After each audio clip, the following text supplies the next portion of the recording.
name is Rajneesh, and I'm the consulting editor of APAC News Network. Uh, we have been having the second APAC second Global Education and Skills Conclave over the last 3 days, and this is the third day today. So the previous 2 days, we have been discussing and deliberating with academicians and bureaucrats representing the higher education and the universities and the colleges and other academic institutions. The primarily the direction has been the course or the roadmap for education in India, especially in the post-pandemic scenario, and sort of how technology is playing a role in sort of charting out that roadmap. Today, the focus would be on school education. And before we start the panel discussion, briefly, I would like to thank all the associations and organizations who associated with this APAC Second Global Education and Skills Conclave. I'd like to thank the host partners, Government of Gujarat, our education edtech partner, Government of Telangana, our country partner, Education in Ireland, Coursera, ViewSonic, PayU, Globus, FlipLearn, IIM Rohtak, Chitkara University, HVB Global Academy, Intercell, Government of Andhra Pradesh, Government of Chhattisgarh, Government of Madhya Pradesh, Government of Uttarakhand, and task for associating without whose association and event and a program of this magnitude and scale would not have been possible.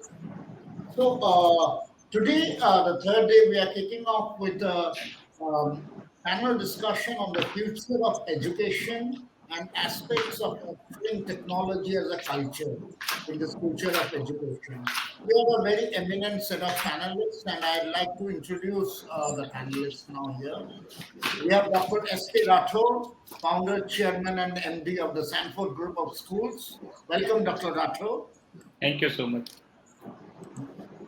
We have Kanak Gupta, director of Seth Jaipuria Schools. Welcome, Mr. Gupta. Hi, Rajneesh. Thank you so much for having us here. Welcome. We are also soon going to be joined by Mr. Anirudh Gupta, the CEO of DCM Group of Schools, and Mr. Reekrit Serai, Managing Director of the Satluj Group of Schools.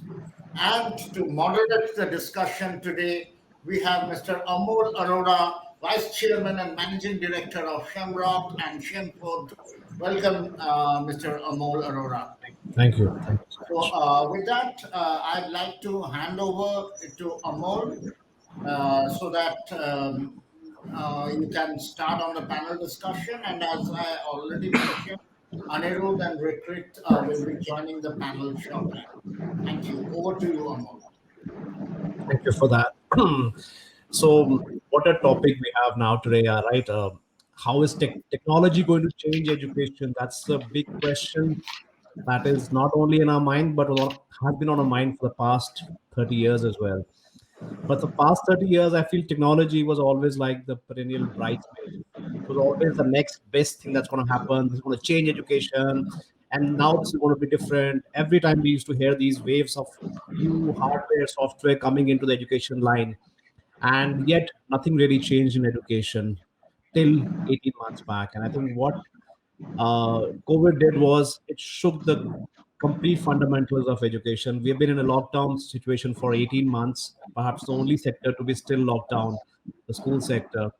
And what it did was, I think it forced everybody to come out of their inertia. Because the problem I've always felt is not incorporating tech in education was never the children. The children are always ready. It was the adults who were always a problem, the roadblock. And this COVID forced all the adults, whether it's the parents, the school leaders, the teachers, everyone to question what is the role of technology and what is the role of a physical school. Where do each of them play their role in educating their children? I think that's been fundamentally, that's been that bright spot of this whole time, that We've questioned our basic assumptions. It has forced us to change. It has forced the adults to change because in order to stay relevant, we had to adapt. We had to understand, learn new technologies. Overnight, school transformed from physical schools to online schools. Teachers who had never ever taught in an online environment at all suddenly had to change their lesson plans, their pedagogies, the way of interactions, and suddenly the interaction mediums. It became a complete new system, as it evolved.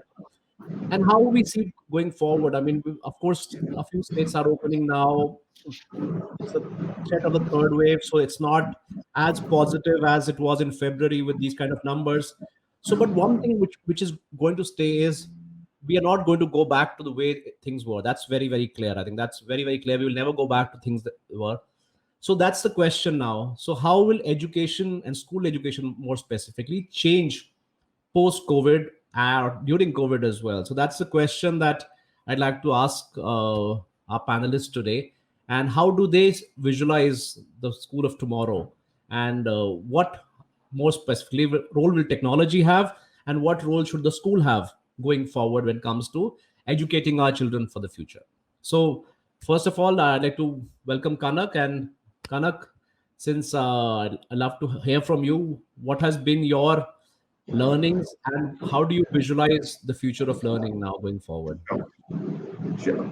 Thanks, Amol. And like you said, wonderful topic that we are discussing. It's a great idea for all educators to come forward and sort of share views with each other as to what could be the best or the next best thing that we're looking forward to in education, right? So like the last 18 months have been sort of a journey for all of us, and I'm so happy that educators across the world are collaborating more than ever before. That has been the biggest takeaway for me in the last 18 months. Also, at the same time, we've seen parents genuinely become partners in the teaching learning process. For the longest time, we've been talking about that it's a child who's at the center of the teaching learning process, and parents and schools, teachers need to collaborate a lot more. But with the usage of technology, what's happened is now that the parents have become true partners because they understand, they see as to when we talk about exploration, experimentation, project work, the kind of pedagogical tools required at the teacher level, at the student level, is now visible to parents in their boardrooms or in their drawing rooms. That's happening. That I'm very excited about. You said a very relevant thing that for the last 30 years, we've been talking about technology. I feel what the pandemic has done is we are not only talking about usage of technology. We are actually using technology as a pedagogical tool or as a mode of operating in every possible way. We are not talking about that, you press this button and then you'll be able to do that. We are essentially using it to transact in the classrooms, beyond the classrooms as well. Going forward, I don't see COVID going away anytime soon. I don't want to be a naysayer, but I don't see it going away anytime soon, because if not COVID, I think there would be some other infection that would come. There would be some other battle, other challenge that we'll be facing. So instead of doing away with the hybrid mindset that we have now, let's make the most of it. How do we use technology to ensure that teaching learning is happening at the highest level? That is what we have to think about. The other thing that we should think about is the importance that, as you mentioned, the importance of schools or teachers or classrooms. I think it's paramount, because in spite of the fact that learning has not suffered, I feel that the social skills have suffered. I feel it's an irresponsible travesty for all of us that kids are not getting access to their friends. Long time back, and Rathorji knows this, my daughter actually asked on a webinar for educators that, Papa, when do I get to go to school to share tiffin box with my friends? And I had no answer then. I'd have no answer right now. And it's an irresponsible travesty for all of us as parents, as educators. That aspect you will not be able to take away from schools. Amol. Yes, thank you. I mean, good points. One is about partnerships, peer-to-peer, and as well school-to-parent partnership, which has emerged very strongly in this time, because it was as if everybody was looking for help. Everybody, everywhere, everybody had an open mind. Everybody was willing to learn. Everybody was, thinking that let's make this work, and nobody had any idea. And of course, nobody could have prepared for an environment like this. But as you said, we are not seeing we're not going to see a zero COVID day, which some parents are saying we'll send our children when it's a zero COVID day. That's not going to happen anytime. I mean, I don't see it happening. It's going to keep flaring up. And of course, as you said, this may not be the last pandemic we see. So we need to prepare ourselves for a new world. And as educators, what our role should be. So good points there, Kanak. So Mr. Rathor, what's your take on your key learnings and how do you see schooling going forward? And how do you see the role of Yeah. technology? Thank you so much, Amol. And I'll take forward from the Kanak only. See, as your daughter asked for the sharing of the tiffin once the schools reopen, the guidelines for reopening of the schools in UP has already out, and there is no tiffin sharing. That is clearly mentioned. Children are not allowed to share their tiffin or pencils or crayon or pen or copy, whatever it is. So the life for children, for the educator, for the parents has changed like anything. One thing. Second thing, what I have learned during these 18 months, हम लोग सभी बहुत बातें कर चुके हैं पिछले 18 महीने में कि हमने ये किया, हमने वो किया, हमने 6 अप्रैल को सेशन शुरू कर दिया, किसी ने 10th अप्रैल को सेशन शुरू कर दिया. Teachers work very hard to create content and the IT team work very hard to deliver it to the parent. But what is the learning out of it? We all people sitting on the panel are from we are running progressive kind of schools. We are catering population which is more or less good in funding their child's education. What I learned during this pandemic, we can enable children from the lowest of the lowest section of the society with quality education with the help of technology. See, there are lots of criteria of affiliation for a board of affiliation, whether it is CBSE, we need 2 acres of land minimum in B grade cities, or everybody knows what kind of requirement they have. These number of PGTs, these number of TGTs, these number of PRTs, librarian, this and that. So lots of burden is there on the school as far as infrastructure is concerned, as far as staff salaries are concerned. If we talk about, leave our schools aside, if I talk about budget schools and schools in the rural area, they don't have that kind of infrastructure what we people have in our schools. They don't have that kind of staff who can deliver quality education in the classroom, because funds constraint is there. So our board of affiliations, our governments, state government, central government together think about whether we can relax on these norms so that a child sitting in a rural area can be given a good quality education from a teacher sitting in Delhi, or teacher sitting in Amol's school or Kanak's school or my school can take a lecture for the student sitting in some very, very interior area if internet connection is there. So I think this what board we have, board of that open school. So this is the right time for the government to think about board of online school education, so that this rural area, the children from the rural area can have good, teaching, learning, and they can also come forward in the mainstream, like children from our schools are coming in. So this is that takeaway by what I have learned during these 18 months.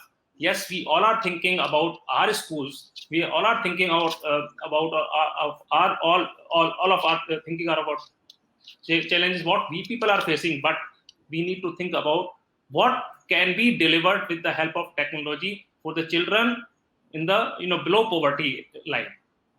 This is the thing what I can say. Amol. All right, thank you for that. I think a valid point, but I think I'm not too sure if governments right now are looking at this with this attitude. We seem to be always whenever there's a government word and the school word, it always seems to be bad news. There's some regulation coming, some form of more control. I think We're going totally in the opposite direction when it comes to policy making in this country for schools, trying to control more rather than making it an open market. Let there be choice for parents, let there be choice for competition among schools, that they encourage more people to open schools, let the good ones survive, let the bad ones shut down, rather than letting the bad ones create monopolies and then trying to control those monopolies is a bad idea. In India, we can never control them at a micro level. I mean, there's always be a cat and mouse game. So I think we're right now, because of populism, because of appeasement of the majority of parents, one school leader or teachers have 10, 15, 20 votes. That's it. As a parents, there are 1,500 votes over there, plus the families. So I think everyone's looking at appeasement right now. So I think what we are in. That's one of the side effects of democracy that we are facing as educators. We have policies which tend to be more of appeasement rather than what is in best interest of the country. So Kanak, over to you again. I think you talked about a lot about social skills that are lacking amongst children. So, what do you think schools? I mean, we have our audience today would be primarily school leaders. So, how I want to ask you, what tips would you give them into how should they approach this aspect of social skills? As you said, you only said that we're not going to zero. We're going to have more pandemics, and you also said that social skills are not being developed. A problem बताया तो solution भी बताओ अब इसका, right? So help the educators, because we have got principals who perhaps have never been exposed to the level of tech that they're getting exposed to. It's overwhelming for a lot of people. It's a very steep learning curve. So how can you help them with? Sure. So I'm just reflecting back on your previous point. First of all, so India is a country that changes every 100 kilometers or so, and the requirements of say Delhi is very different to a requirements of even a Ghaziabad or Moradabad. The cultural, social aspect, the construct of the society is very, very different. And this is the exciting part about India, right? Like we bring in so much variety. So at times, as educators, as entrepreneurs, as edupreneurs, we tend to paint everything with the same brush at times, but that's when the creative spark is required to distinguish, accept, and manifest programs and solutions for every particular location. I feel that works. So for me, I feel if all the educators who are watching this, for all educators who want to do progressive things, the first thing you should do is invest time into quality talent development. Make sure that you have training needs identified for your teachers, for your staff members, and you engage in it not as an event but as a regular habit. It's important to do that for everything, be it for technology, be it for how you're going to handle your parents, be it how you're going to teach in the classroom. Whatever you identify as the need in your system, you should firstly invest in that. Second of all, make sure that you interact with your parents a lot more than you did. Make sure that parents become a part. If there is a file for a student created, if there is a file for a parent created, if there's a structure where you talk to parents on a regular basis, that will solve a lot of your problems. Amol, I think Anirudh ji has joined. He wanted to leave. Maybe you would want to go to him because I think he has another parallel event going on. I don't know if he wants to come on. Right. He's being camera shy. No, you can't say that. Anirudh is always on camera. Every day from morning to evening, Anirudh is always on camera. Yeah, he's not camera shy. There's a cameraman following him, in fact, all the time. Anirudh, since you are the one, I'm sorry you had some technology problems with logging in, and I could see your chats. So everybody, he's not late. There was some tech issue which was happening, so he was very much on time. Anirudh was there, so we all had a chance to say hello. Anirudh, over to you quickly, and we've had some touch based on about the technology and going future. I want you to touch upon that very, very important question. How do you see the role of tech and schools going further? Because I know you're a technophile. We've been in tech expos together all the time, and you've always been amazed like a little child when you look at new tech, and I've seen that expression on your face.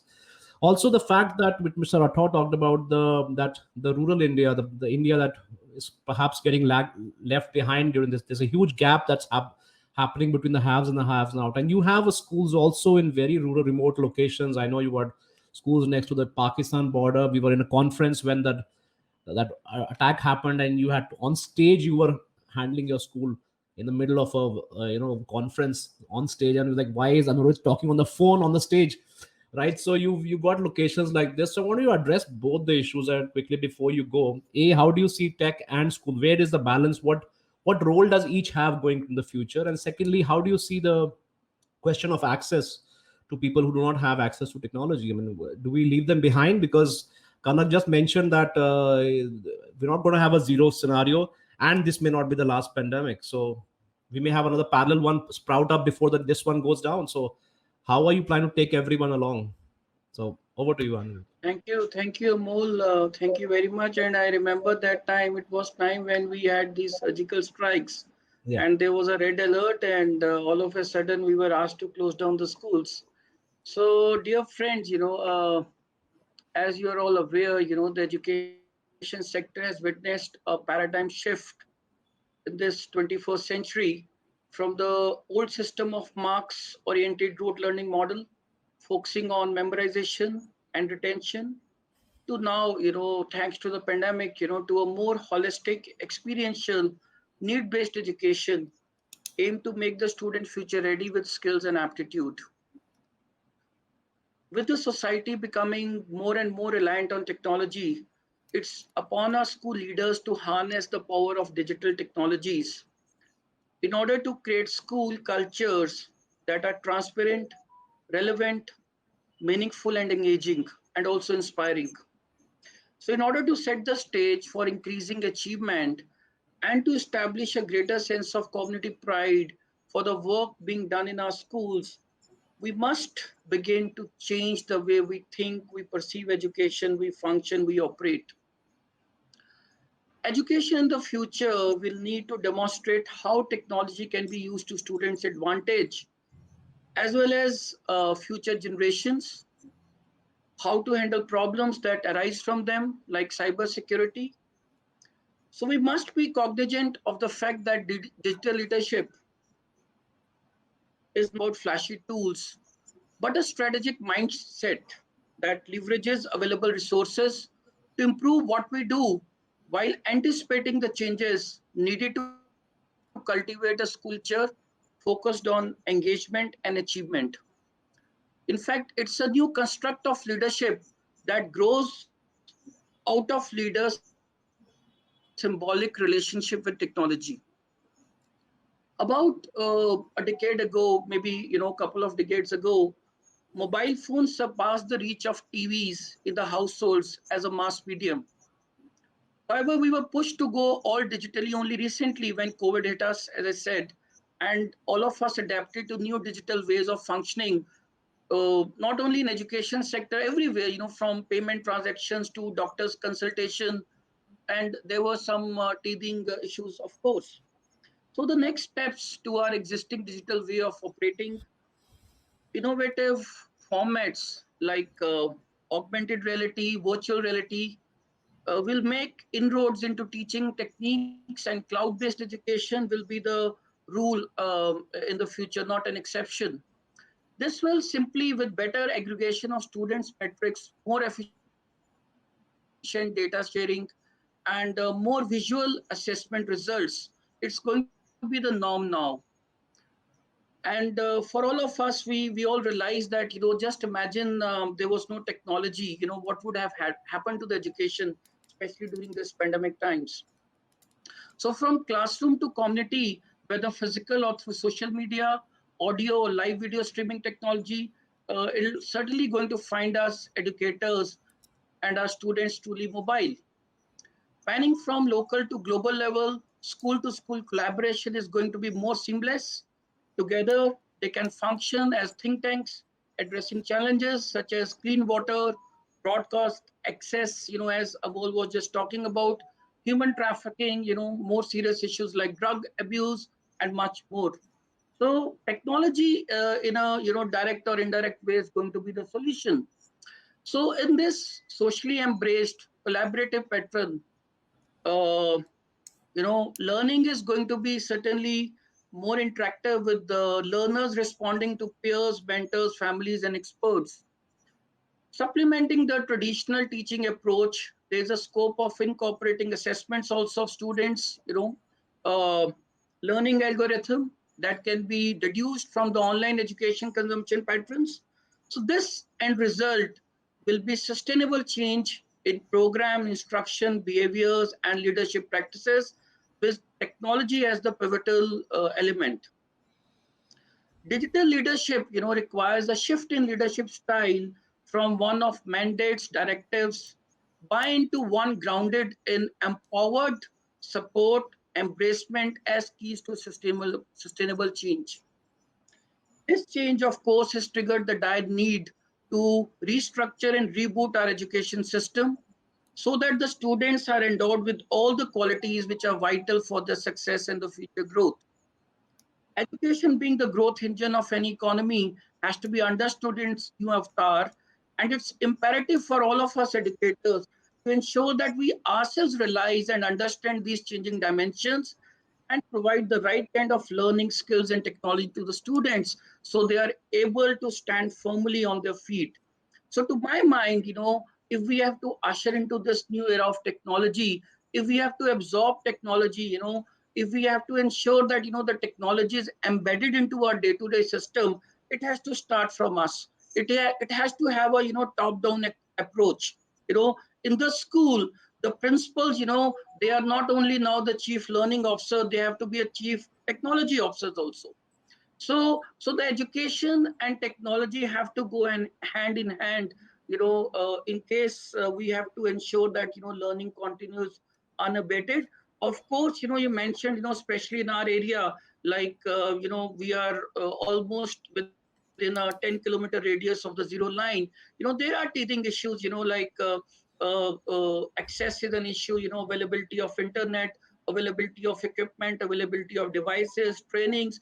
So these issues are there, will be there, but I think, slowly, with a very concerted efforts, with a very comprehensive approach, we can easily overcome all those issues. So I've been, in fact, emphasizing on the fact for all the educators, for all the schools, that we have to, if we have to sustain, we have to embrace technology. It's digitize or perish. So, thank you, Anirudh. You've covered it very comprehensively. You've covered everything. Uh, I want to still ask you this question of access. I know you understand tech and you understand education. Your heart is over here. How have you solved this matter of children who don't have access to the internet or devices? What kind of strategies have you used? I think because that's a challenge which a lot of school leaders are facing right now, where either even if they're in city, they have only one smartphone, and the father takes the phone. And because we're talking about the people who have dedicated machine for a child would be about 5-10% of the population. What about the 90%? So I'm sure you've faced these problems, and you must have come up with some. Can you just share what you've been doing to address that front? Yes, Amol, it was extremely important for us. So we worked on multiple ways to, tide over this issue. While we had some tabs and some smartphones with us, so we went from village to village, even in the remote border areas, and we, provided those equipment to the students. We worked with a company, BSNL and Geo came to our rescue, to provide the 4G streaming. In those border villages due to security concerns. Earlier, I mean, the government was not keen, but of late they have allowed the internet connectivity. And we also chipped in some mobile learning vans. What happened, like the transportation was not in use, so we converted some of our buses into like mobile learning classrooms, and those buses were being sent in rotation to various villages. So the film actor Sonu Sood also, provided us, some help in this regard. And we also, tied up with some of the Suvidha Kendras, in the border villages, where the students could go and, if there's no internet availability at their homes, they could go and use, the internet access. So we worked out on, a lot of out of the box approaches. And personally, I went to few villages, and we try to sort out this problem. And no wonder, like this entire pandemic thing and virtual education has brought to fore the digital divide. But I think, where there's a will, there is a way. And, if there's a, willingness and determination, no impediments can deter us. So I'm extremely happy and proud that we were able to help these kids and these children, and they're very, very happy about it. And I see some of them doing, in fact, better than the children in the urban areas, in the cities. So we are still working, and I think this mobile learning classroom was a great hit. So can you elaborate about that? What does the how do you convert a bus into a mobile learning classroom? What Yeah, was in so the as I said, the buses were not in use. So we placed some smart TVs and LEDs in the bus, and we used those dongles to provide the internet connectivity, and the children used the bus as mobile classrooms. so the seats So we would chipped become in like 40 such buses. so the seats became like classroom seats, and you had Yes, the yes, yes. like you have those And we luxury provided buses with. whiteboard and chalkboards also, and teachers also used to go for some, to look into their learning gaps and to, ensure their learning reinforcement. If some of them have missed their lessons, so they were being sent on WhatsApp. So we started to ensure that, our entire teaching faculty, they are IT savvy and, they are digitally equipped. We started this exercise in 2015, and that is how when the lockdown struck on March 23, we were ready with our virtual education on April 1st within a week's time. Yeah, they say luck is when preparation meets opportunity. So good that you were Yes. already working on that lines, and interesting to know that.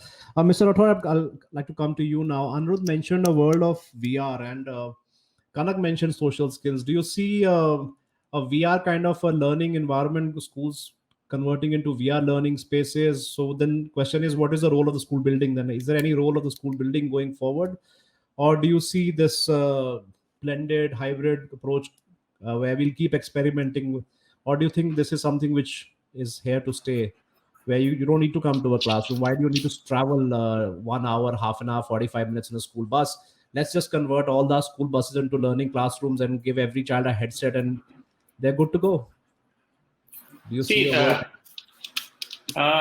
this mobile classroom would be helpful in the border areas, as Anirudh said, and in the rural kind of areas. But no physical classroom. No one is going to take the position of physical schooling. One thing. Second thing, yes, these 18 months had taught all of educators and all the school leaders. If anything goes wrong means Kanak is environmental activist now. My right to breath, है ना? तो दिल्ली में जब ये कई बार schools को बंद करना पड़ता है because of this pollution, high pollution level, or maybe some Delhi riots. 2 months schools were closed in some part of the Delhi riots, or in any city or in any village. If anything happens because of maybe flood or pollution or riots or anything, the learning will happen. So this is the advantage what this pandemic had taught us, how we can continue education of our children in worst situation. One thing. Second thing, any virtual reality, virtual means virtual. Virtual cannot take place of the actual one. So if we can, my son, Amol, Abhishek plays lots of football and cricket on PS4 or whatever. मैंने तो कभी use नहीं किया, मुझे पता नहीं है. PS4 I think. But playing in the ground cannot be replaced playing on the screen. Any Olympic medal cannot come playing on the screen, or any cricket team cannot won even a single match playing on the computer. So school grounds, school classrooms, school labs are required. No technology, no situation can take it away from the education. Yes, this is the alternate of education in the worst situation, when this kind of situation, as we knows and Kanak said, and everybody knows, this corona or COVID is not going to finish in next several years, and maybe after that some other situation will arise. So we have alternate mode of education today, what we didn't had before April 1st, 2019. What kind of technological advancement we would see in next 15 years because of COVID, we can see it in a month itself. March May, lockdown happened in March 19 and April. Most of the schools, most of the progressive schools are ready with their session to start. So this is the thing. No AR, no VR, no technology is going to change physical classroom and physical schooling. So this is my take. Amol. And Kanak, what's your take? So Amol, very interesting discussion on this. I feel that we need to start thinking forward as well. As educators, all of us talk about a lot of things on webinars, and we meet, in person or even online whenever we discuss. I think, the time has come where we stop sharing only our success stories of the last 18 months, because I think that the education community has done exceedingly well. All education leaders, teachers have done exceedingly well. But I think now we need to start thinking about the future. And we need to start drawing parallels as to how habits have changed. Now, for example, I was reading, the reports of companies such as Mom's Co, such as Bombay Shaving Company. Forget the Amazons and the Flipkarts. Even these companies, which are like 400, 500 crore companies, they are doing most of their 45 to 50% of the business from tier 2, tier 3 cities. The cities where I have schools, cities that growing up I did not know existed, Padrauna, Bahraich, Bareilly, Barabanki. I did not know these cities existed in India. Now we have top of the line schools in these places.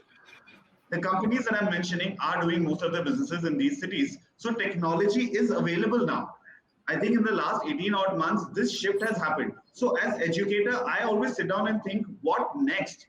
If the consumer habit has changed, that means that the parent has access to this technology now. How do I make sure that I provide access to the child who's studying at my school with better quality lesson plans, with better learning for 21st centuries, the 21st century skills that I'm talking about? How do I provide that better? I also think about what is the alternate, as Rathorji was saying, that, now if the schools close down for some reason, I have an alternate, or I can have a hybrid mix. That is what I need to focus about right now. Upskilling of my teachers, I need to focus about. Amol, I was talking to Prakash Malya, who's the MD of Intel very recently. Wonderful program that they came up with. AI has Zaruri.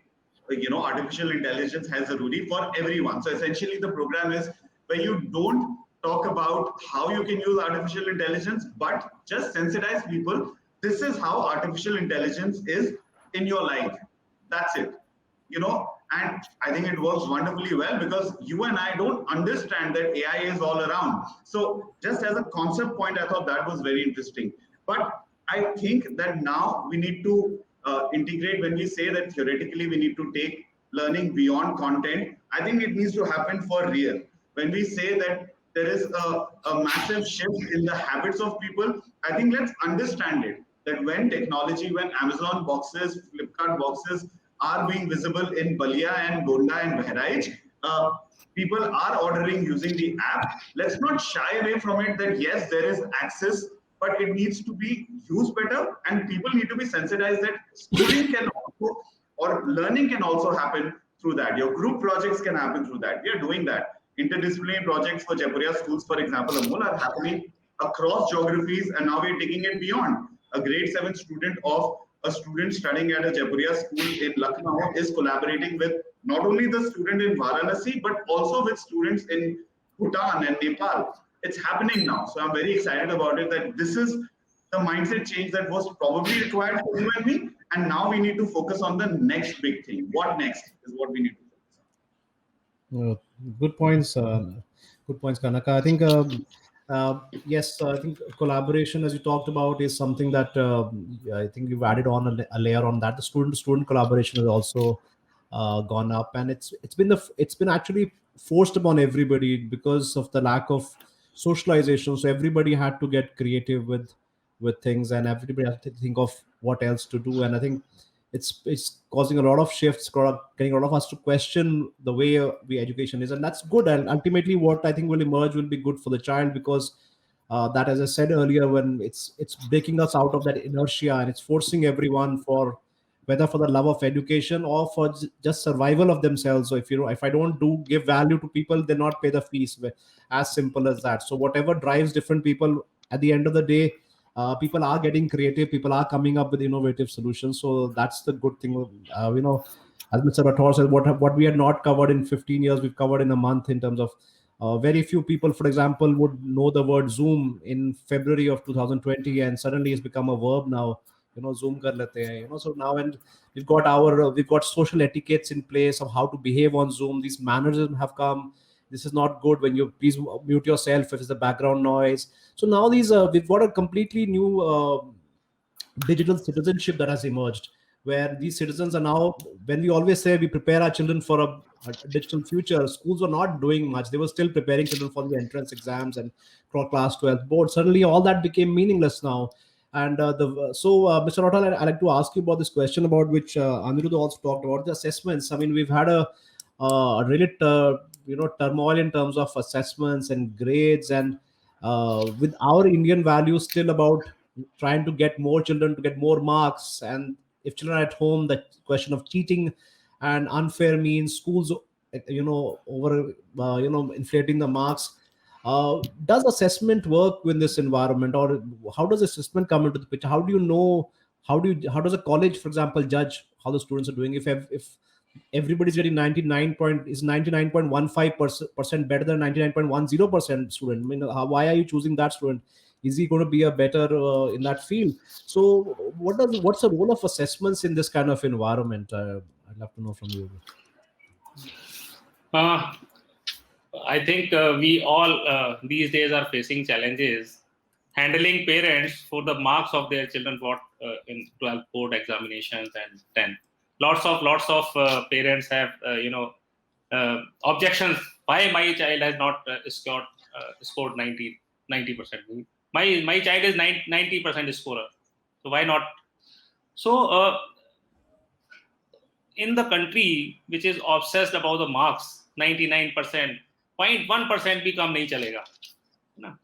In the country where even the university asks for 99, बहुत सारी colleges में Delhi University के 99% पे no admission का board लग जाता है. So we have to find out the right way of assessment. What most of us struggled during last 18 years, because students sitting at home doing examination on the screen, maybe through some app, what we people have accommodated in our system, or maybe some PDF or anything. How can you ensure the authenticity of the learning of the child? Whether the child has written the examination with his or her own knowledge, or he's doing some hanky-panky kind of things, cheating something. So this is a big question in online assessment. Yes, in many of the apps, objective kind of thing, objective question hai chal jayega, but when you talk about descriptive question, you have to give the time, you cannot monitor, you can you need to rely on the content what the child has written on the PDF shared. So lots of issues are there. We have struggled. Many of the other I don't know what is the experience of Kanak and Amol you, but this is assessment is a big challenge in online setup. Yeah, again, you like to add to that, because this is something which I think the audience would love to know, because we all are struggling with this, as Mr. Rathor said. It's not a easy answer, I know that, but how do you address this issue? I was talking to someone at CBSE right before the result declaration, and I told them very candidly, I don't want to be in your shoes, because it's commendable, whatever they've done. It's tough because expectation levels everywhere is so different, and as both of you said, it's so difficult to understand as to whether 99.15 is superior to 99.10 or not in this scenario. So I feel that it has to be a more continuous process of evaluation, where we don't penalize the child, or don't make it as a standout event where assessments are looked at. I think the more continuous assessments happen, as NEP is also talking about, I think that's a great idea, that you analyze in grade 3, grade 5, grade 8 as to what can be done. More importantly, there has to be corrective action happening. If you identify some corrective areas for a child in grade 5, you work on it with the child. I think that is very important. But again, that's a very long-term holistic way forward. Right now, the problem is there. There is problem with class 12 boards and class 10 board results. The satisfaction there is not there for most of the children. But this is an unfortunate reality. This is a once in a century event, and we'll have to sort of take it on the chin and go ahead. With the regular assessments, I know there are proctor assessments happening at most of the schools, and we are very proud of doing that everywhere. But I feel that the more realization we have with the parents, the better it is for the child. Again, I'm reflecting on a very personal situation. My daughter's been like sort of the topper of the class throughout. She's in grade 7 now. And ever since the pandemic, she's been sort of sliding off the scale, not coming in the top 5, but 6, 7, 8, 9, 10, whatever.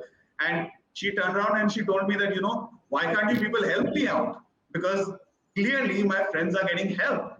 Now, it's not a reflection on the school's inability to control that. It's a reflection on probably the parents or, eagerness to see their child succeed, which is a good thing. I think, I have to look at it positively. But the more, probably I am aware about it, that I don't want my child to develop skills which are taking help from parents at the time of examination. But we need to sensitize parents about it. We need to tell them about it, that you're not doing favors to anyone. We need to sensitize the senior children that, you're not doing yourself favor by saying that, don't do any examination and just give me marks on basis of a common scale. Because I don't know 10 years later if we'll be looking at it favorably, that these are the COVID generation kids who did so well, or will we be looking at it unfavorably, saying that, oh, these kids did not go through any pressure cooker test, so I don't know if they'll be able to handle stress. I am not very sure of it either way. But it's important to have the values of the education system in place and not compromise on that. Amol. Yes, thank you. I think good points, Kanak. I think that first of all, we have to all get everybody to be sensitized to the purpose of assessments. That assessment is not it's not a race where whoever comes first. So it's more of a understanding where your child's weaknesses and areas of improvement are and what our strengths are, and then accordingly chalk out an action plan based on that. And I think, as you said, some children are able to make it through. Some children are struggling with this new environment. There's boredom creeping in. That initial euphoria, excitement of those classes was and those naughtiness of children playing some audio in the background, that has gone off now. Children want to come back to school quickly. So I think that's what's happening. And yeah. One very quick input. So, when we opened last year, the senior grades for the board preparations, I actually went to Lucknow and I interacted with the kids over there. And there were 3 major takeaways I had. The kids told me that we don't want to attend classes sitting, on the desk, because we are used to lying down or even sit on the toilet and attend the classes. Cameras are off. The second thing they said that we've forgotten how to write, because, it's all typing or typing with your thumbs. And the third thing they said was that, we all had to invest in new uniform because our clothes don't fit. We are not as fit as we used to be. So we want to come to school in shorts and track pants, because frankly, the school uniforms are too small now. Now, these were the real issues that we have to address as educators as well. That, when we're talking about, like, I know there are a lot of people who are looking at only online being the future, but we have to look at a balanced view. The social aspect, again, that what we've all been mentioning, come into play. We have to look at the buy-in of this child as well. This kind of feedback for me was an eye-opener that, okay, I never anticipated a child telling me, sir, I have forgotten how to write. In 6 months, I've forgotten completely how to use a pen. Yeah, I think that's been the biggest loss for this generation. And as you said, how going forward, how much of this damage is permanent? But we also know children are very resilient, and children do bounce back very quickly. They're able to pick up things, and I'm sure they'll start sitting on your benches after a few weeks on the toilet, and they'll come back with your. And meanwhile, you can ask them to bring their own bean bags to class, and because as it is, half the kids are not coming, so we don't have enough. We have enough space in our classes these days, so maybe we can come up with creative solutions on that front to get kids. And I think Yeah, handwriting, I think, is something which is not talked about a lot, but I think that's something I've been hearing a lot from my friends and family members as well, that children have lost the ability to write with the pen. And there was always that question mark of, okay, again, why do I need to write so much? Because in the workplace, the children would see the adults, they're always typing up stuff, and who's writing these days long letters? And now nobody's doing that now. So they only, Papa, you only sign the check. So why do I need to have focus so much on cursive writing? And the answer would always be the exam. I mean, the class 10th exam, you have to write so that it's legible. You get better marks if your writing is better. You write faster. So we gave these answers, and everybody kind of agreed. And now they've lost that ability, and it's going to be a big steep learning curve, and especially for younger children. So the younger children who've never been in school now, there's a huge generation of kids who are suddenly going to be pushed into curriculum. And our curriculum, when we have the NCRT curriculum, and we have by UKG, LKG, children need to know this. So these children have never been to school, never had this socialization. What personalities do they have? Will they open up to adults? Do they have a personality of meeting with other children, learning from each other? On top of that, we're going to burden them with content in terms of, okay, start straight away with your cursive writing. They're not an alphabet recognition, perhaps, whatever the parents could teach them. So there's going to be a serious problem in this stage. And Mr. Rathor, I want to talk to you about this since you have majorly preschools. How do you see this challenge for parents? I mean, online, a lot of parents say, if I have to sit with my child for the online classes, then I could teach myself. This is not rocket science. I can do it myself.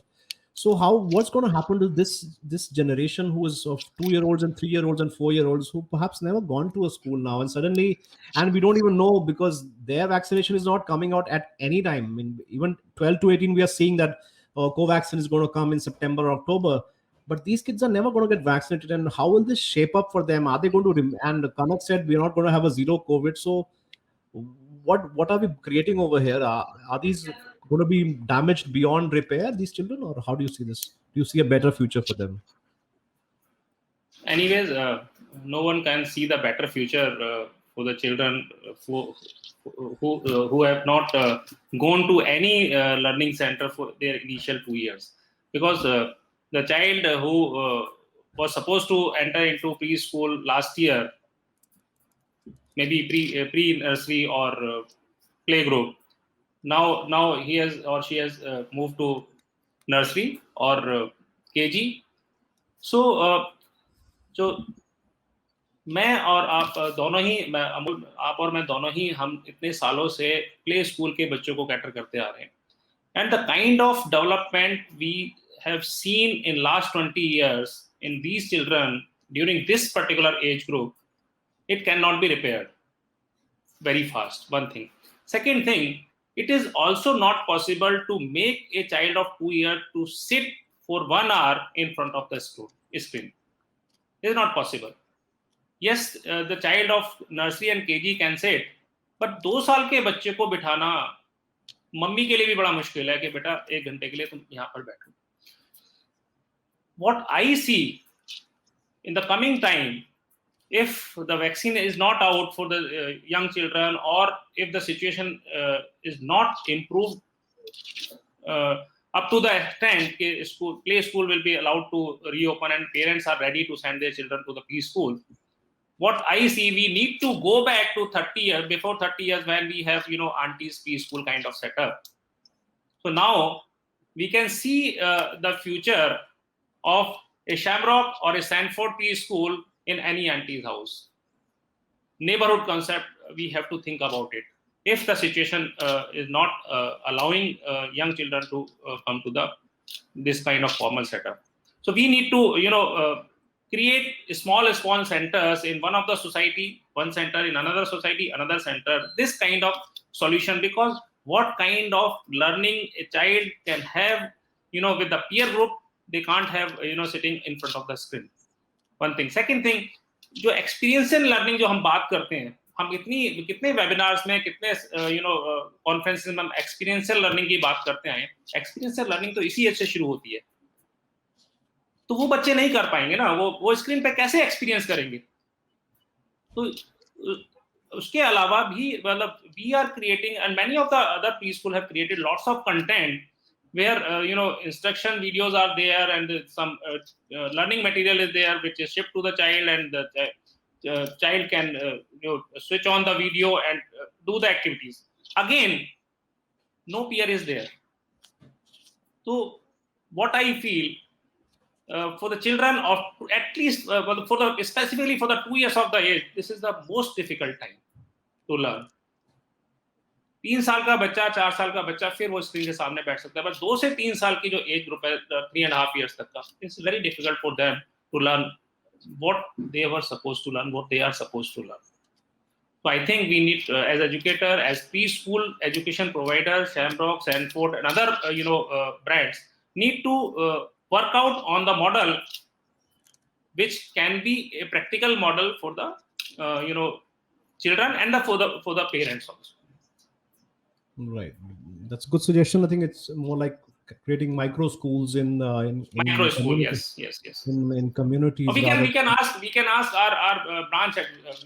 हमारी जो branch heads हुआ करती थी या हमारी जो teachers हैं, we can ask them to start a school in their house, in a single room house, single room school or 2-room school.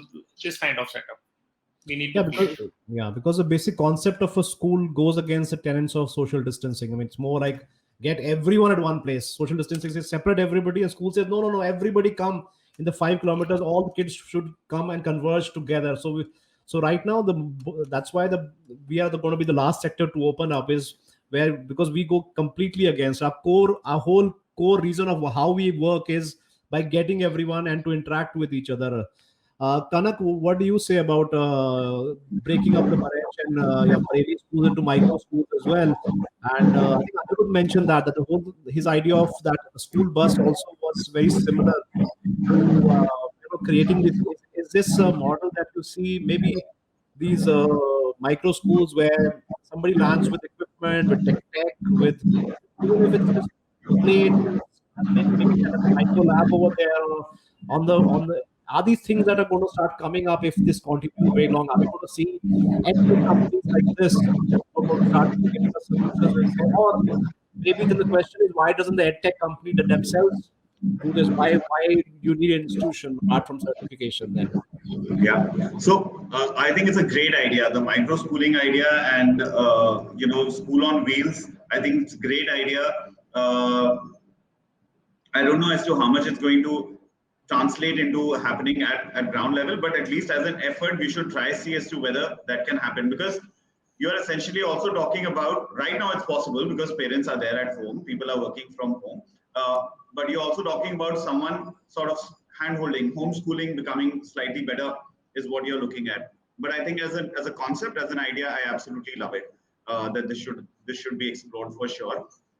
I feel, going forward, I really don't know if, we will be the last sector to open up, but, there are other similar things that have opened up. Religious places are all open, malls are all open, people are traveling. And I feel that, us and the hotels, restaurants are the ones that have probably suffered more than most, because that's where the restaurants are full now. Hotels, you don't get a booking these days. It's such a...